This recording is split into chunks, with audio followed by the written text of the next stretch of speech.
Hi, let's talk today about Bearfoot Tools Electric Mandrel Spinner. This is the mid-size model. I also have the deluxe model.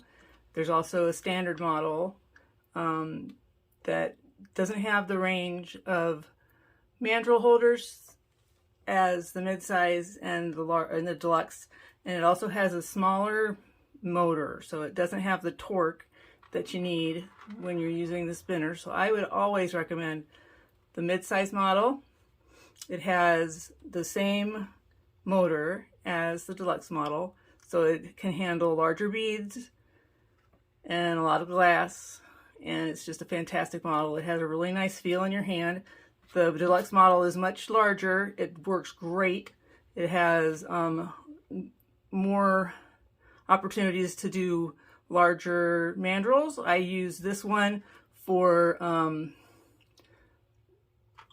stainless tubing mandrel for certain things that I do. And anyway, what this one has, let's just go over what we've got right here. It comes with these brass sleeves, and these are, I think there's 7 different sleeves on the mid-size model, and they slide apart. They come out to whatever size mandrel you want to use. So it comes all the way down to 1/16 of an inch. This one is 3/16 of an inch, and then one larger. And I don't use a 1/16 of an inch mandrel, so I'm going to pull that one out for later, for another time. Let's start off by showing you how to plug this little guy in.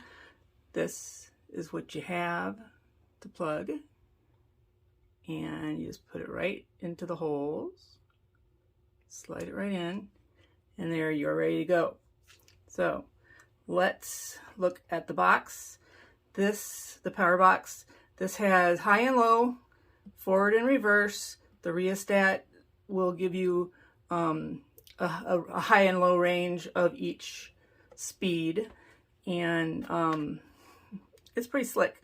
Anyway, it comes with, or not comes with, but it uses 2 D-size batteries, and the batteries will run me 6 months or so. They don't hog batteries at all. I've taken out the 1/16 size mandrel holder, and what we have here is a 3/32, and so you're going to hold this, hold your thumb or whatever at the end of the mandrel holder, and you're going to push the mandrel in. This is a brand new spinner, and so everything on it is loose. You should not be able to do this when none of this is turning. You won't be happy and it won't work properly. So what we're going to do is we're going to take it out, and we're going to go down the line and tighten each one of these. I'll show you how to do one, and then I will do the rest. I've already done these first 3. Looks like I only have 3 more to go. But anyway, you take them apart to however far you need to go. I need to come down to here. Take a pair of pliers, set of pliers, and if you look, you'll see that there's little slots that were cut into the brass. And so what you're going to do is very lightly, you're going to squeeze, and you're going to turn the squeeze just a little bit, turn it, squeeze, until you're pinching up the diameter of that brass. So now it's a little tighter, not tight enough. It still spins freely, so we're going to tighten a little bit more. You want to keep it round, so that's why you're going around in a circle. See how we're doing. Make sure when you are pushing it in that you're holding on to this last tube to keep it from sliding into the next tube. You don't want to lose it. So here we are. We're going to go a little bit snugger. Obviously I can use a little bit more pressure. Don't use so much that you're going to kink anything.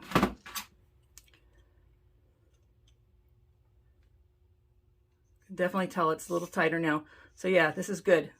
This one's tight enough. It rolls really nice. So we're going to tighten the next one. Going around in a circle.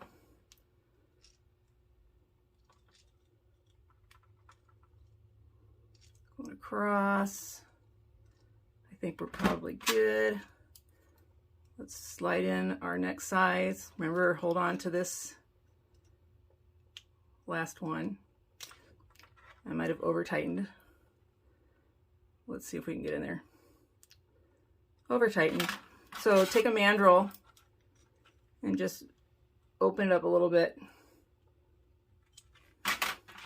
So this is the 1/8 inch one. There we go. It's kind of snug, but it's perfect. So here we go, we got that. This one needs to be tight enough to do the mandrel. And the one thing that you don't want to do, and that you can't do, is tighten it when the mandrel or the other sleeves are still in place. You can't do this. It won't get tight enough. So you gotta take the mandrel out, or the smaller sleeves out, larger sleeves out, and then just do what you gotta do. Come around in a circle, snuggle it up a little bit. See if that is a good fit. Not quite, it's still not holding it snug. So we're gonna go a little bit more.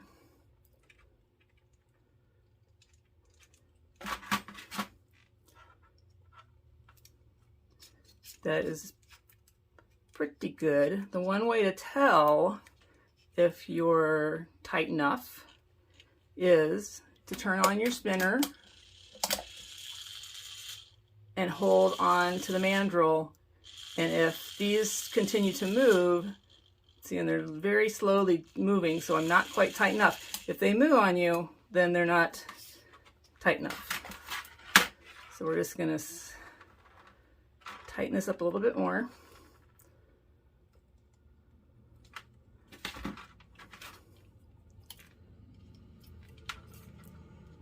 Hold on to the brass sleeve, and this one is plenty tight now.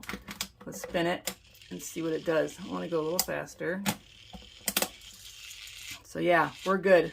We're perfectly good. So as you're spinning, you want to look at the mandrel, and you want to make sure the mandrel is straight. If it has any kind of wobble to it, there's some stuff you have to do, and we'll talk about that later. But so the box, high and low, fast and slow, and rheostat. So you got to have both switches doing one or the other before it does anything. So we're going to go to low. We're going to do, it doesn't matter, forward or reverse. I'm left-handed, so my forward is going to be different than your forward, but we're just going to turn it on. That happens to be backward for spinning and making a beat, but this is slow. What we have here is called a clutch, and the motor is fine when you slow it down or when you stop it completely. So that's what it's meant to do. And so when I'm making a beat and I need to slow it down a little bit, I'll just put my thumb up against the clutch and it will keep it from moving, or it'll just slow it down to a more manageable pace. I happen to work on high, which can be crazy, but